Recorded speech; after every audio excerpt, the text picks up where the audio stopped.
Hello and welcome, ladies and gentlemen, to Rampage Open Week 1, brought to you by the Risen League. Rock solid versus 3-point game. I'm Starman, and joining me today is Frez. Hi, how's it going, guys? I'm really pumped about this cast, Starman. I hope you are as well. We should have a really good one today. Rampage Open Week 1. We got the beginning of a new season here in Risen Esports. It should be a blast. Absolutely. And of course, week 1 is all about seeing who's going to show up and who has their stuff together versus who was thrown together at the last minute. And as this is an open league, technically everyone's thrown together here. So this is going to be some interesting watching the synergies jive and who does well with who. Yeah, and that really does show, especially earlier on in the season in these open leagues, because in pre-made, you usually have a lot of players that are comfortable with each other's play styles. They know how to mesh with each other really well. So in an open league, we definitely see a lot of, let's say, like maybe new synergies building up, even a little bit of clashing here and there. So in week 1, it's definitely going to be up to whoever can synergize the most early on. Yeah, and that's something you're going to see throughout is also people who play close attention are also going to be picking fantasy favorites because obviously you don't get to pick necessarily which team you're on, but as the season goes on, we'll get to see which players are really shining inside the individual teams. And that's when kind of the fantasy draft comes through, and the upper leagues who are not open will be watching this as well, looking for players who may make, that difference potential, and they could be picked up later on for the following seasons. Yeah, absolutely. And typically what we see in these open drafts right now is that early on, especially, I think we're going to see a lot of comfort picks. People are going to pick, okay, well, I main this champion, so I might pick that. And especially as far as the bans go as well, there's not that much coordination on banning to target a certain kind of composition and then picking a composition that would do well or that would have done poorly into the kind of bans that you were going for. And we usually see a lot more of these targeted bans to specific people for their one tricks or main champions. So yeah, for example, the Orianna ban right here from Rock Solid, usually you don't see that ban coming in first rotation just because of the fact that it wouldn't usually be picked first rotation. I would imagine that the mid laner of 3-point game, Mr. Fox, would probably be an Orianna player himself. And that's another aspect of it, like you were talking about. The other side of the coin of knowing what your team likes is also potentially through scrimmages or through various, espionage techniques. You can find out what the enemy likes and play against that. Week 1 of an open, you're basically just given a list of names, and yeah, you can look at match history and maybe try and figure out what they're up to, but mostly you're just looking at top 3 champions for any one person. You kind of guesstimating who on the enemy team is going to be worth banning against. Yes, absolutely, Starman. And we see that with the Orianna and the Karma ban. Like, Karma isn't exactly a champion that's very active in the meta right now. Definitely towards the end of the season and around Worlds, we saw Karma pick her ban almost every single game here. But as far as the Karma and the Veigar, these are definitely sort of niche target bans here, going away in the first ban rotation. And as we got one more ban coming in from the side of Rock Solid, I wonder what they're going to do that. Maybe it'll be more of a meta ban, such as the Nautilus, or even maybe another target ban towards the enemy. I definitely feel the Nautilus ban. That's just a really solid tool for eliminating kill bot lanes.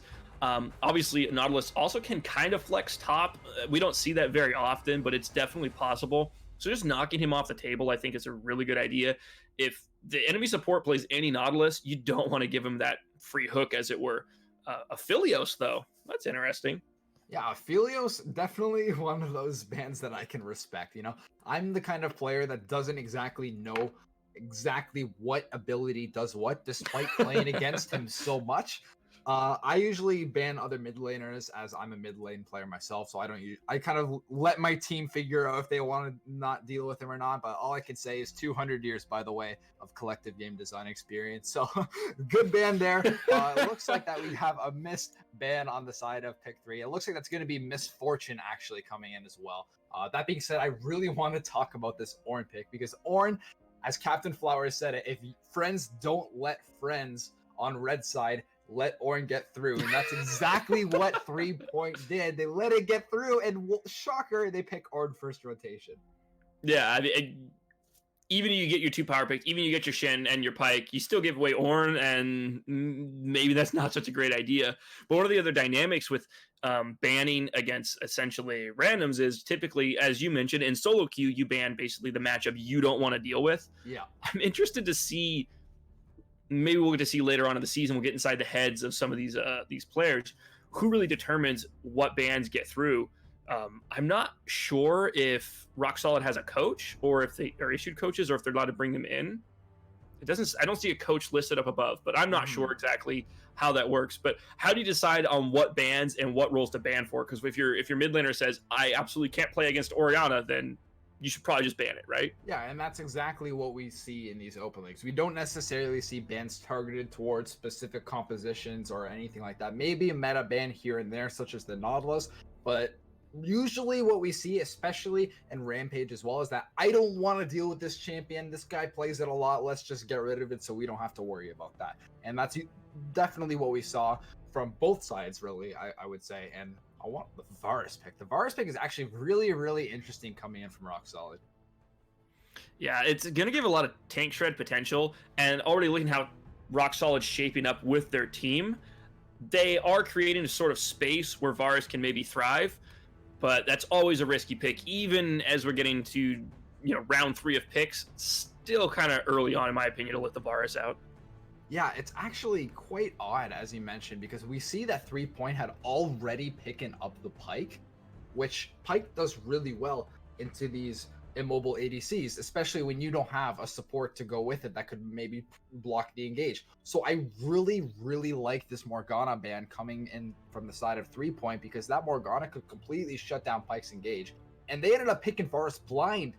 Not even, like, they didn't even have the Morgana already, because they only had...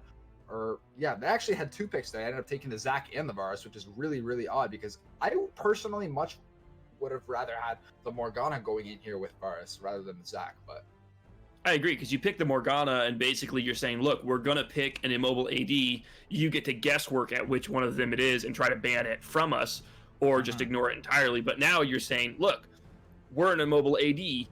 There's only like 2 champions that you could pick that's going to protect him from Pike. So it's a real easy ban read on the side of 3-point. Yes, and that is going to be a Rise ban coming in from the side of 3-point. They hovered it for a second before running out of time, but I just wanted to make that clear, that Rise ban. I would imagine that's also a targeted ban here, as we don't see any mid laners coming in from either team right now. So we see the Malzahar, the Morgana ban. Morgana definitely going towards the support, because they want that Pike. They want that bot lane to pop off, and Morgana would have done a really good job with the help of Zac and Ornn to shut down that Pike. Yeah, I have to agree. And saving your mids for last is definitely not a bad strategy here. We've already seen at least 3, potentially 4, depending on what you count as mid laner, ban focuses coming in from both Rock Solid and 3-point. So obviously there's a lot of focus there, and it makes sense in this sort of organization. If you have a decent mid laner, that is probably one of your best chances at winning a game, just because of the current meta. Now, we always say jungle rules or jungle diff and all that kind of stuff, but mid lane is so vital just because it's the middle of everything.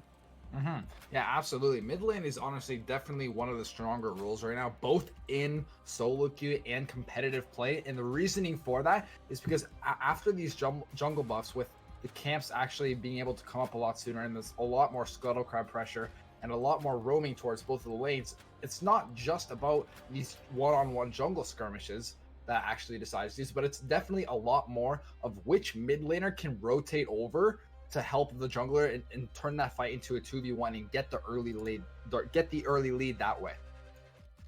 Yeah, I have to agree.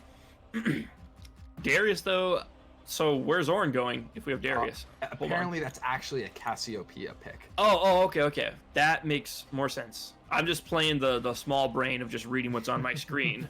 My bad. Yeah, I was going to say, that's an interesting selection.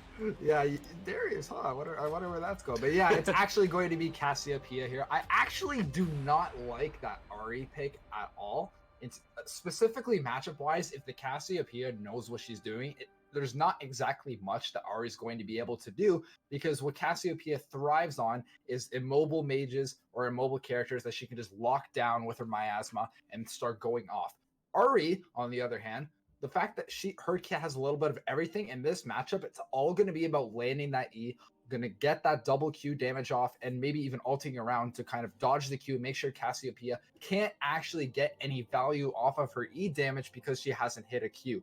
Now, that being said, if all Cassiopeia has to do is use Miasma on the ground to lock down Ahri, and then she'll have no problem whatsoever. I think one of the biggest problems here into that specific matchup also is that the Petrifying Gaze is always going to be an option because if Ahri dashes towards using Fox Rush or Fire Rush, then she has no option actually of having her back to Cassiopeia, which means you automatically get the full duration of that. So that's a really dangerous play. Yeah, and it actually gives Cassiopeia about a 0.5 second gap to actually respond to it. And once Ahri commits to that dash towards the enemy team, she's locked into that. There's nothing she can do. It's like Leona E. If Leona's trying to E in, she's committed. If it hits a target, she's going in. There's nothing she can do about it. So Ahri has to be really, really careful with her ultimate here. I would almost rather use the R dashes to go side to side within the lane to try to dodge the Qs rather than to engage on the Cassiopeia in this situation. I would agree. At that point, what you're looking for is a trade, get the Miasma down, and essentially use the R from Ahri to attempt to move around that and try and flex it perfect. I'm not sure, but I think if she dashes through and does it frame perfect, she can get on the other side of Cassiopeia and cause her to waste it, but that's really... I don't know about that. The other thought, I think you can interrupt flash. So I think you can flash interrupt the ultimate and put yourself at a greater distance and change the angle. But I've not seen that done, actually. Yes. Another matchup that I do want to talk about, though, is this Ornn-Shen matchup. Shen should actually be doing okay into Ornn, as well as Ornn doing okay into Shen. It's actually quite a little bit of an even and a little bit of a skill matchup. But the part that I want to talk about is which one of these top laners can have a bigger influence around the map. Which one of these top laners can actually be much more of an impact in these team fights, because Shen is going to have that global ultimate, almost another teleport, as well as a shield that scales based on the enemy's health missing to actually be able to rotate around and influence these fights, where Ornn's only going to have the TP available. That being said, if Ornn is actually grouped up with the Cassiopeia, with the Varus, with the Zac, they have a lot of engage potential, and 3-Point doesn't exactly have that much disengage aside from Ahri actually ulting out, or at least in kicking in the target. But when you have a Zac, when you have an Ornn ult, and when you have Cassiopeia, all these things just running at you, you can only get rid of so much. Yeah, I mean, I agree. Ornn's going to have a tough time following around the map. Basically, what that puts on his plate is the responsibility of having his lane either pushed up when something's happening, so that he can threaten, but that only works to a certain point of the game, because once you take that top tower, how are you going to threaten a tier 2 without getting ganked? So I agree, it's going to put that pressure on Ornn. Lucian shot first. It's going to put the pressure on him to how he plays the map, and it puts a lot of pressure off of Shen because he doesn't have to worry about near as much of that going on. Yeah, I completely agree with you. And as far as once he gets that top turret down, that tier 1, I definitely think Rock Solid is definitely going to be wanting to play just a 5-man mid and just send it comp. They have the Siege with the Zyra and the Varus. They have the zoning with the Ornn and the Zac engage as well. So they have so much potential to just ARAM this and run it down mid as soon as they get those tier 1 turrets falling in the side lanes. And there's not exactly much that 3-Point can do about it, because their only wave clear is the REQ, as well as a little bit from Ashe. But if Ashe steps up, she doesn't exactly have a Morgana or anything or a Tahm Kench to kind of get her out of that situation if she gets ulted by Varus, if she gets engaged on by the Ornn ultimate, or even the Zac. So they're going to have to be really, really careful about this, because 3-Point game here, what they're going to be wanting to do is they don't want this ARAM focus. They want Shen in a side lane. They want Lee Sin shoving side. It doesn't matter. You just want that 1-3-1 going to try to create a bunch of side lane pressure so that Rock Solid can't actually try to run you down as 5, because they have to go and answer all 3 points. So I definitely think the win condition for both of these teams is to get the side lane priority, make sure that you can get that shoved in so that you can actually go for a greater win condition on top of that, with which Rock Solid is being... You want that shoved in so you can group mid and win the game, and 3 points so that you can shove in those side waves and stop them from doing their win condition. So here's my question, actually. Varus received a few minor tweaks as well as did some of the items regarding lethality. Archer Varus, yes or no? Archiverse. What do you mean by Archiverse? Are you talking about Going Q full for lethality? 100% of your health? Yes, exactly. Yes, that's what I mean. Yeah, I've actually been playing a little bit of Varus the last couple of days, testing out a couple things myself. Personally, I've traditionally played Varus as more of a crit champion or on hit. Just do as much DPS as you can, get those blight stacks on your target, and then go for something after that. But what I have noticed is depending on the matchup, we see a lot of Varus actually starting to build the lethality, as you mentioned. They're getting the Yomu's, they're getting the Dustblade, and they just want that Q to hit as hard as it can and try to go for that poke damage rather than the DPS. And honestly, I think that it would actually work pretty well here, considering the fact that the side of 3 Point Game only has that one tank, so the lethality actually would be really, really effective against the rest of the team. On top of that, we talked about earlier how the win condition of Rock Solid is going to be A-ramming in mid and fighting his 5 and bullying them off of the waves so that they can siege off these turrets. And sorry, not crit Varus, but lethality Varus is really, really good at that, because if he's able to poke down the carries for half of their health, they're not going to be able to walk up and clear the wave. Right, you just win by default, and I think that could be a good strategy. But I mean, it begs the question who's going to do the damage. But you already have the Cassiopeia, so when it comes down to the tit for tat, consistent damage is going to be Cassiopeia. Mhm. So you definitely could swap the Varus out to the Archer build and see if you can make that work. Lee Sin and Pyke are so mobile. It's a huge threat early game, and the lethality does benefit you a little bit early compared to a standard on hit build as well. So maybe it's the play. Yeah, it actually very well could be, because they have the reliable damage of the Cassiopeia as well as even the Zyra on the support as well. That's something we haven't quite talked about much so far before the game, is that they have the Zyra support as well. So if Varus does want to go this lethality burst build and kind of just go for burst rather than doing consistent damage through fights, he has the help of the Zyra to kind of make up for that and apply that consistent damage.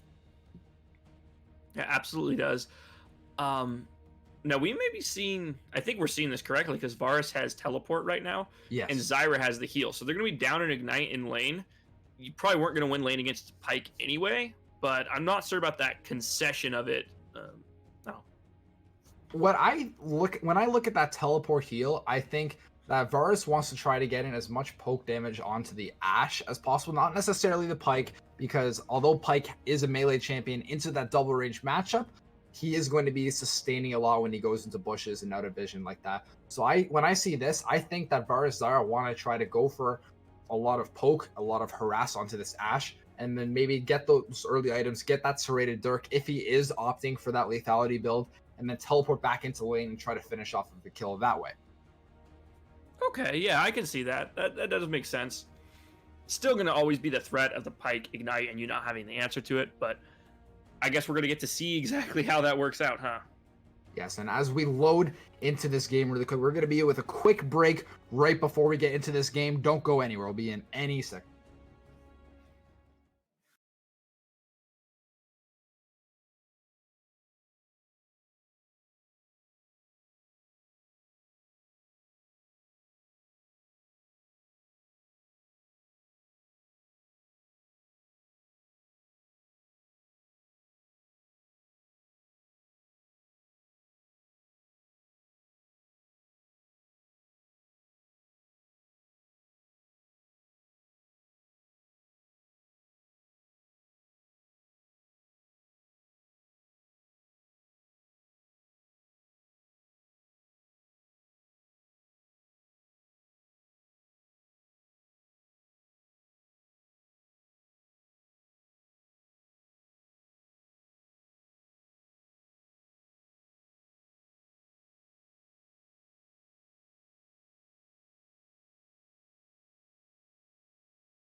Welcome back, ladies and gentlemen. We're here with Rampage, the Open, Week 1, brought to you by Risen Esports. Once again, I'm Starman, joined by Frez.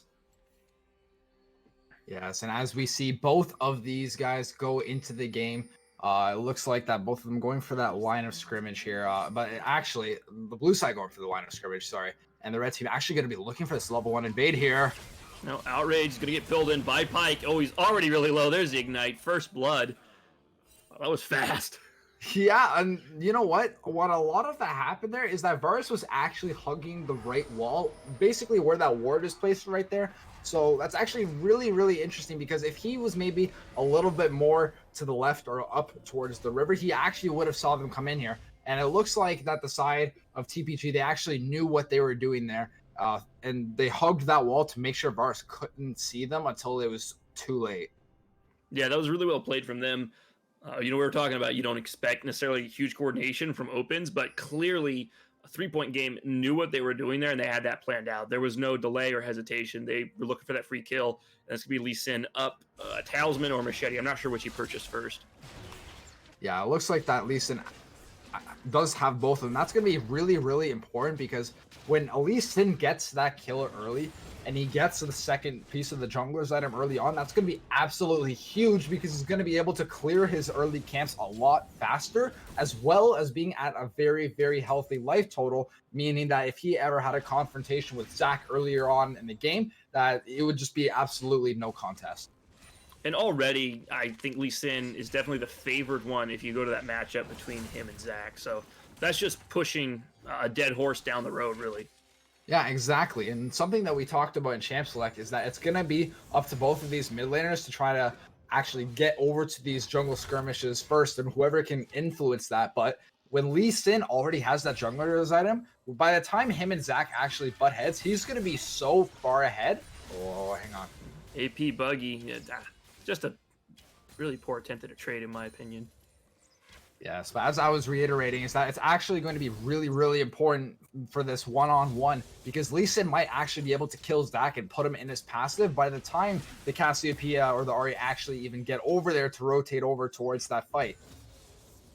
Yeah, and I think that's going to be really, really important. Zac's not really known for having great overall fighting. Most of what he's known for is, the surprise ganks out of bush and weird paths. So going one-on-one in the jungle is not great anyway. Now with this disadvantage, even 2-on-1, it doesn't look that great. Yeah, I completely agree with you. And sort of to kind of get away from the topic of the first blood here, we do see both the Lee Sin and the Zac gonna go over towards the Scuttle Crab. And this is what we talked about earlier. A lot of contention for this. Zac's actually gonna go in. Zac is there. He's jumped in on this one. It's 3-on-1 though, and does have the passive. Jovi's gonna get away, but the last shot follows him over the wall. Unfortunate. Yeah, well, you wanted to see Archer Varus here try to get a lot of that Q damage, and look at that. We don't see any kind of build on him yet, aside from the lethal tempo, which kind of actually dissuades the Archer kind of build there. But look at that. He's actually gonna pick up second blood, if you will, and get that kill, make up for his death early on, and he's gonna end up shutting down that Lee Sin. Yeah, that's definitely tit for tat there, because Lee Sin being ahead, that's great, but you don't want gold on Varus. That's definitely a worth trade if you're Outrage right now. You're just happy you've got gold in your pocket, and he's farming slightly better than the Dens, which is comparable, but it's always nice to be up in farm. Yeah, it seems like there's just a lot of more action happening in the bottom lane right now than the rest of the map. We saw that little confrontation in the river there with the Zac actually going in. I was kind of against that at first. When I saw Zac diving in, I was like, oh boy, what are you doing about it? Oh, Outrage has the stacks of blight on here. Could get the last Q. Oh, he takes a tower shot. That's spicy. Yes, and a little bit of trading happening in the top lane as well. Kind of just, your standard lane trades. Not too much action happening around the map, but looks like Pyke, despite being leveled down, he keeps looking for this. It's actually kind of not good for him here. Oh boy. He actually does get picked up on the undertow. I didn't think that would hit. But No, doesn't matter because Jehovah is here. Lucian shot first, does not have enough mana for this. He's going to dash away, obviously. Wow. Yeah, he's just a tank. That's Ornn. That's Ornn, ladies and gentlemen. Like we said before, friends don't let friends let Ornn get through if you're on red side, ladies and gentlemen. You think that he's not taking damage now? Wait till he has his tank items built. So looking for a dive down here. Outrage definitely wants it. There's a flash coming through onto the dens. That's going to be Invictus right onto it. Is going to get the kill. Goes down into his cell. Divided very well. We're going to see if Run is able to pick up the kill. He is, so it's going to be 1 for 1, but he's solo. Pulls the flash out after that, and Outrage still looking for it down there. See, that was a good dive. I definitely respect that, but what I really would have liked to see... Oh... Wow, he actually is going to get stunned up there. I didn't think Drizz was going to go that low. Yeah, I didn't think so either, but hey, that's just Ornn for you. But hang on, before I talk about that bot dive, we do have some action happening up here. Yep, Jovni back up top. Lucian shot first, trying to get away once again. Gonna wait for the full duration there. Gets the energy. Here's teleport again. That's gonna be Drizz joining. Wow, Ornn can still just walk away. Yeah, we talked about you and I talking earlier before this cast actually started. We mentioned how we're gonna see so much action happening here, and that I could probably be eating through this cast while you just go off as a play-by-play because there's gonna be so much action happening. And that's exactly what we're seeing nonstop since the invade early on. It's just been fighting. But something that I kind of want to touch on is that early dive. We saw the Zac engage and pick off that Ashe early on, and although he sacrificed his passive to kill that Ashe, he still could have made it out alive if they had a little bit more team coordination, because we saw the fact that Ornn had teleport available during that dive, and Pyke barely killed the Zac blobs in time before he would have respawned. So if Ornn actually teleported there was still about 5 minions left under the turret. It wasn't taking turret aggro. So I think they could have teleported on the Zac blob, given Zac enough time to actually respawn and maybe eat